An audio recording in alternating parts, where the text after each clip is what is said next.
जय श्री केदारेश्वर। आजकल एक प्रश्न मेरे पास बार बार आ रहा है। हर कोई मुझसे पूछता है, स्वामी जी, एक सुखी जीवन जीने का तरीका क्या है?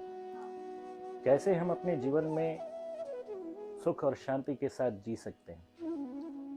तो देखिए, इसके दो ही मार्ग हैं। प्रथम मार्ग तो यह है कि आप इच्छाओं के साथ अपने जीवन को व्यतीत करिए, ढेर सारी इच्छाएं, परंतु इसके साथ साथ अशांति भी आएगी। दूसरा मार्ग है इच्छाओं का परित्याग करना, परंतु यह इतना आसान नहीं है।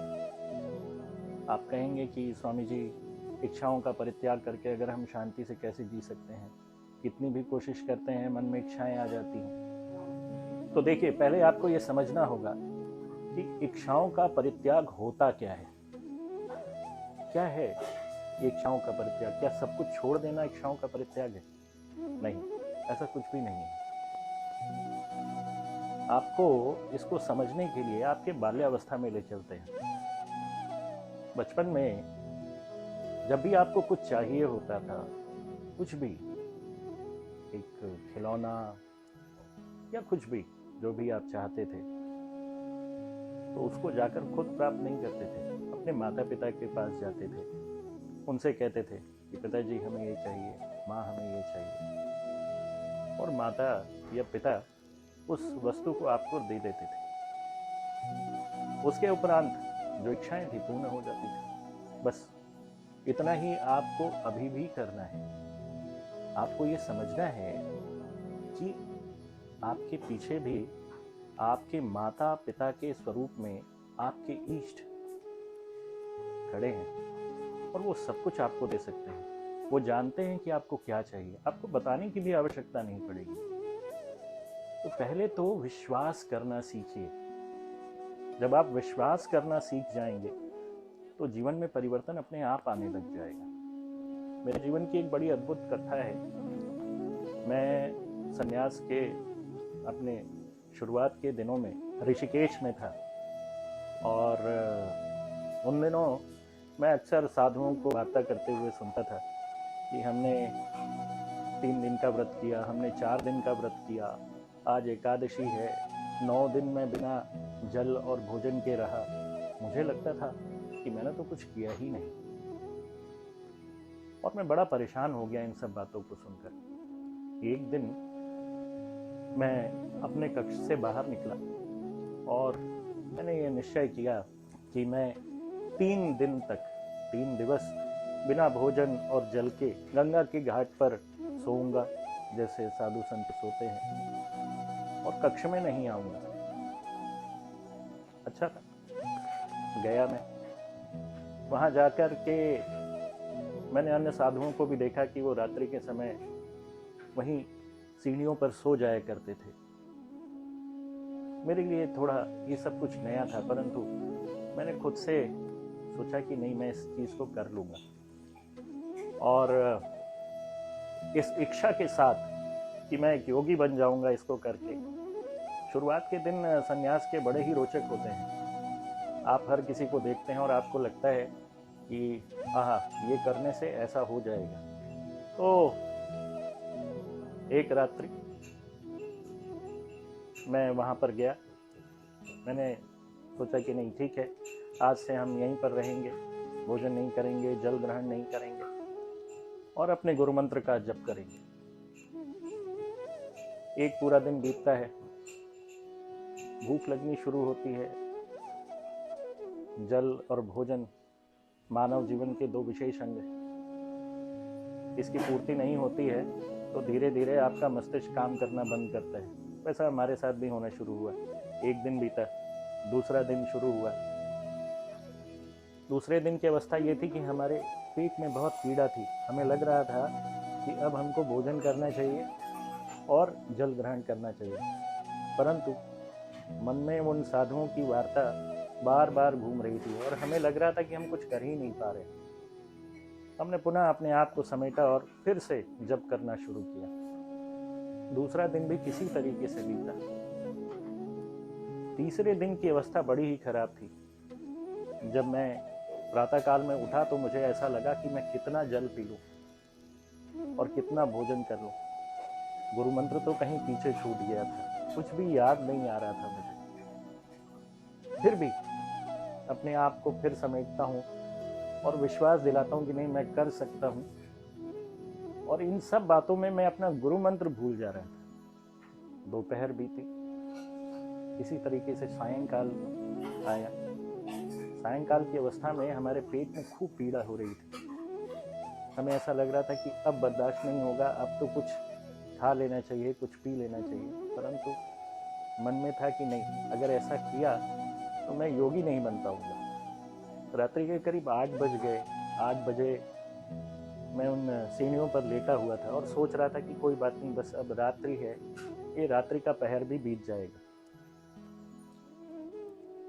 11 बजे तक मुझे नींद नहीं आई। रात्रि के 11 बजे ऐसा लगा कि बस अब हो गया। फिर भी समझा रहा था मैं अपने आप को, सोने का प्रयास कर रहा था, निद्रा भी नहीं थी। मेरी आदत थी कि मैं चादर से सर को ढककर सोता हूँ, तो मैं उस दिन भी ऐसा ही कर रहा था। तब तक मुझे सीढ़ियों पर किसी के चलने की आवाज़ आई। ऐसा लगा जैसे कोई सीढ़ियों से नीचे उतर रहा है। फिर भी मैंने ध्यान नहीं दिया।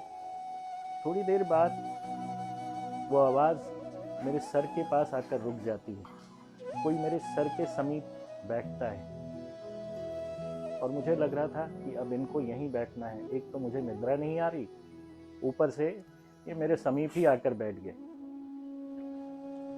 थोड़ी देर बाद ऐसा लगा जैसे खूब सुगंधित कोई चावल है जिसकी खुशबू आ रही है। मन में आया कि लगता है कोई मेरे समीप बैठकर भोजन भी करेगा। एक तो मुझे भोजन करने की इतनी इच्छा, और ऊपर से यह व्यक्ति मेरे समीप ही बैठेगा। कुछ देर और बीता। अचानक से किसी ने मुझसे कहा, उठो। मैंने आश्चर्य से अपनी चादर को हटाया और लेटे लेटे मैंने ऊपर की तरफ देखा तो एक बड़ी ही सुंदर सी स्त्री थी, हाथ में एक पात्र लिए। आश्चर्य में था कि इतनी रात्रि में कौन मेरे समीप बैठा, कौन आकर मुझे जगा रहा है। बड़े ही मातृत्व भाव के साथ उन्होंने पुनः मुझसे कहा, उठकर बैठते हो कि नहीं। और सच मानिए, मुझे ऐसा लगा कि मेरी माता ने मुझे जगाया और मैं उठकर बैठ गया। उन्होंने कहा, मैं तुमसे बहुत परेशान हूं, बड़े ही मूढ़ हो तुम, ऐसे कोई करता है। और इतना कहते कहते उन्होंने वो चावल उठाया। चावल के साथ दही थी। दही और चावल मेरा प्रिय भोजन भी है। उन्होंने दही चावल को मिक्स किया और मेरी तरफ अपने हाथ बढ़ाए। तो हमने कहा, नहीं, हमारा उपवास है 3 दिवस का, अभी नहीं खाऊंगा। तो उन्होंने कहा, क्यों नहीं खाओगे। और मेरे मुख को खोला और मेरे मुख में वो चावल और दही डाल दिया। उन दिनों का आज भी मैं याद करता हूँ तो मन में यही विचार आता है कि भगवान की बड़ी विशेष कृपा रही है मेरे ऊपर। वो मुझे खिलाती जा रही थी और डांटती जा रही थी। उन्होंने कहा, ऐसे कोई योगी बनता है? तुम्हें क्या लगता है ये उपवास करके योगी बन जाओगे तुम? वो उनका मातृत्व भाव था और मैं एक पुत्र की तरह वो भोजन करता जा रहा था और रोता जा रहा था। मुझे अपनी माँ की बहुत याद आ रही थी। भोजन करने के उपरांत हमने कहा, बस हमारा अब पेट भर गया, अब नहीं खाना। उसके बाद वो वहाँ से उठती हैं और फिर वापस जाने लगती हैं सीढ़ियों से। मैंने उनसे कहा, आप कहाँ जा रही हैं? उन्होंने कहा, तुम यहाँ से अपने सारी चीज़ें लो और अपने कक्ष में जाओ और वहाँ जाकर विश्राम करो, और आज के बाद कभी उपवास नहीं करना है तुम्हें। परेशान करके रख दिया है मुझे। मैंने पूछा, आप कौन? तो उन्होंने हंसते हुए कहा, मैं तुम्हारी गुरु माँ हूँ। और 4-5 सीढ़ियों को चढ़ने के उपरांत वो अदृश्य हो गई। विश्वास करिए, उस दिन के उपरांत कभी मैंने ये नहीं सोचा कि उपवास करने या किसी को देख कर करने से आप योगी बन जाएंगे। आपके जीवन में जो कुछ भी होना है वो पहले से पूर्व निर्धारित है। मैंने कभी नहीं सोचा था कि मैं संन्यास ग्रहण करूंगा, इस मार्ग पर चलूंगा। प्रभु को सब कुछ पता है, वो जानते हैं कि क्या होना है। एक बड़ा ही सुंदर मंत्र है उपनिषद का, वर्णाश्रमाचार युता विमूढ़ा कर्मानुसारेण फलं लभन्ते वर्णादिधर्मं हि परित्यजन्ता स्वानंद तृप्ता पुरुषा भवन्ति। जो लोग वर्ण आश्रम आदि धर्मों का निर्वहन करते हैं वो अपने प्रारब्ध कर्मों को भोगते हैं, और जो सब कुछ छोड़कर स्व के आनंद से तृप्तता पाते हैं वो पुरुष होते हैं। भगवान की स्थिति होती है जहाँ आपके मन में कोई दुर्विचार नहीं होता, अतृप्तता नहीं होती। जब भी आप इच्छाओं के साथ जीते हैं ना तो अतृप्त मन होता है आपका। इच्छाएं हमेशा मनुष्य को अतृप्त रखती हैं। बस एक ही इच्छा है जो आपको पूर्ण कर सकती है, और वो है अपने इष्ट तक पहुंचने की इच्छा। अपने जीवन में हमेशा एक बात याद रखनी चाहिए, आप किसी भी मार्ग पर क्यों ना हो,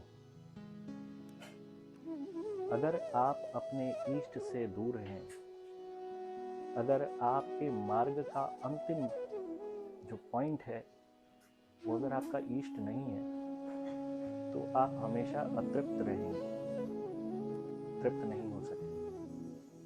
तृप्तता तो केवल प्रभु दर्शन से आती है। समर्पण बहुत आवश्यक है। अगर पूर्ण समर्पण की भावना नहीं है तो अतृप्तता रहेगी और फिर आप सुखी नहीं रहेंगे। सुख तो केवल अपने इष्ट प्रभु के चरणों में है। उस तक पहुंचने का प्रयास करिए। हमेशा ये याद रखिए, ये जो शब्द है ना भगवान, जैसे हमारे इष्ट हैं महादेव, वो हमेशा आपको देख रहे हैं, वो जानते हैं। भगवान वही होता है जो सब कुछ जानता है, और वह आपको पूर्ण अवस्था में अवश्य लेकर आएगा। आप तभी तक पूर्ण नहीं हैं जब तक आप उससे दूर हैं, और तब तक ऐसे प्रश्न उठते रहेंगे कि जीवन जीने का सही तरीका क्या है। कोई तरीका नहीं सिखा सकता,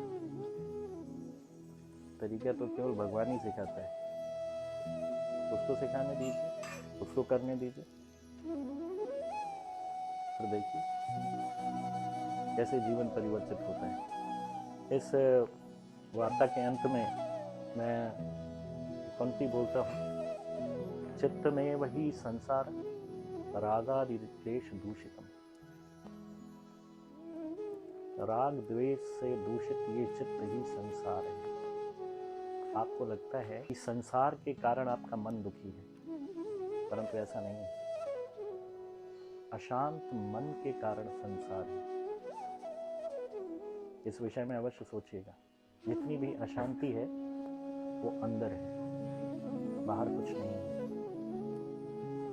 बाहर तो दृश्य है जो लगातार बदल रहा है।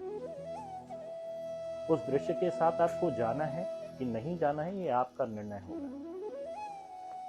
उम्मीद करता हूं कि आपके प्रश्नों का उत्तर मिला होगा आपको। पुनः मिलते हैं। जय श्री केदारेश्वर।